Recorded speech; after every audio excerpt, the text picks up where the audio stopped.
বুধবার গভীর রাত স্রোতের তোড়ে হঠাৎই ফাটল ধরে নোয়াখালীর কোম্পানীগঞ্জের মুছাপুর ইউনিয়নের 23 ভেন্ট রেগুলেটরে, যার এক পাশে রয়েছে ছোট ফেনী নদী আর অন্য পাশে সন্দ্বীপ চ্যানেল। সময় গড়ার সঙ্গে সঙ্গে মাঝ বরাবর দেবে গিয়ে সম্পূর্ণ বিধ্বস্ত হয় রেগুলেটরটি।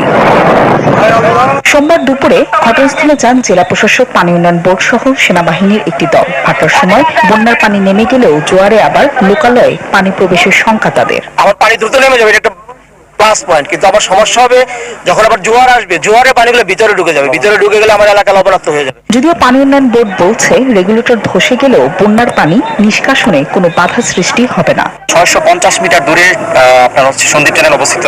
এখানে ওই ধরনের কোনো কিছু হবে না, কোনো লোকালয় নাই, লোকালয় প্লাবিত হবে না। স্থানীয়দের অভিযোগ, সাবেক সেতুমন্ত্রী ওবায়দুল কাদেরের ছোট ভাই বসুরহাট পৌরসভার মেয়র আব্দুল কাদের মির্জা ও তার সহযোগী মুছাপুর ইউনিয়নের চেয়ারম্যান আইয়ুব আলী রেগুলেটরের আশপাশ